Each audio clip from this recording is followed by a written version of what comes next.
How to create a filter in Jira step-by-step tutorial. Hello guys and welcome to this new video. Today I am going to show you how you can create a filter and then you can save it for further searches on Jira.com.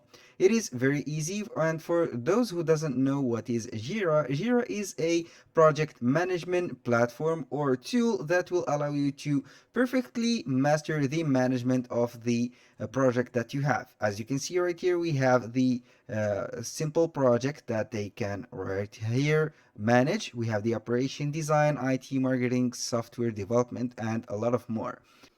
I have accessed my account on Jira.com. Then all you have to do is to click on filters right here and you can see my open issues. You can go ahead and see the open issues. Here we have a tasks that I have created. It is a to-do task or in progress task. Here we have the simple filters. We have the project right here. We have the type.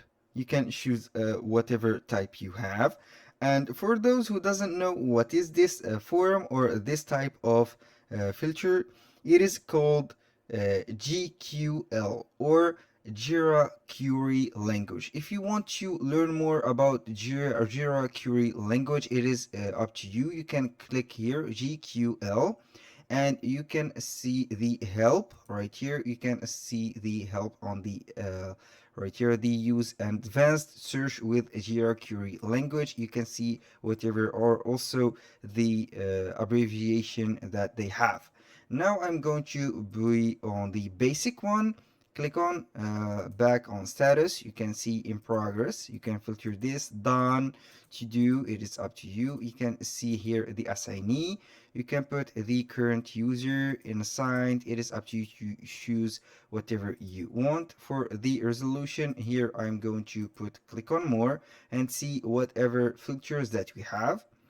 We have a lot of filters to choose off. You can see here we have 64 filters. You can see them all and read them as much as you want. You can show more and load more filters to choose from, and it is up to you. Now, in order to save the filter that you have created, let's go ahead and create a filter for the project. I'm going to select this project. This is the first filter. The type of the here we have the epic. I'm going to put the tasks. Here I'm going to select task. The status, I'm going to click it in progress, which is this one. Now we have here a filter that I am going to click on save. Right now I have to name the filter. I'm going to put bug report, for example, or bug issues report, and I will put, for example, a description. It is optional. You can put the viewers, you can put it private, you can put the user, you can put the project, the group, and also the organization. I will put the group, the project, which is all roles. I will let all roles that we'll see. For example, you can put members, viewers, administrators. It is up to you. You can also add this. Now for the editors, it is up to you. You can put the project or you can put the users. Here we have no users added in this project. I am going to put the project also. Click on add and then simply click on save. And this is the filter that we have. If you want to see the filter that we have, we will click on filters and it will be seen right here. Bug issues report. It is started. We have the filter. I will click on view all filters and it will be shown right here. Now let's go ahead and create another filter. All I have to do is to click on view all issues. Right here we have the issues. Now I am going to put a filter for this bug surveillance. This is the bug surveillance. As you can see here, we have the title, we have the description, we have the project plan, and we have the activity. I am going to go ahead and create the filter for this. The project, of course, this is my Kanban project. The type, I am going to put it as epic for this time because this has a epic badge, which is the standard issue type. It is epic. For the status, it is not done, but I am going to put it as in progress, for example, or it is to do. I'm going to select to do and see it is a project to do. Now, for the assignee, I am going to put my current user. And for more filters, I am going to put, for example, the actual start. Here you can put within the last, more than, between, in the range. For example, let's go ahead and put within the last, or you can put more than, for example, days, hours, 24 hours.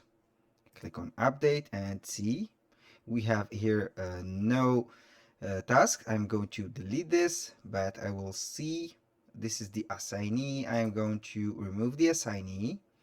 I put it as unassigned. Here it is unassigned. I'm going to put right here something more. You can see change the comment.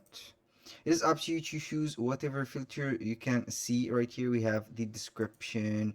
You can put whatever you have. It is up to you. And then again, all you have to do to save the filter or create the filter, click on save filter, put the name on it. I will put it, for example, surveillance, like this. And description, I will put surveillance for bugs, and uh, I will put it right here as simple. I will put for the viewers, I will not put it private. I will put it for the group. I can select the group. Here we have a lot of groups. You can put the users of Jack Smith, which is my group. You can click on add. It is not private anymore. For the editors, I will not put it as private because they have to do something about it. It is a to do tasks. I click on users, and then I will click simply on add. Then I will click on save. Now I have saved this filter. To see it again, I have here the recent. Click on all filters, and you can see the surveillance one and the big issue problem. When you click on one of them, it will be assigned, or you can see here all the filters applied for this task. And also for the surveillance one, all the filters are applied right here on the basic. If you want to see the GQL, you can here see the commands or the GQL, and everything is on progress. And that's all for today's video.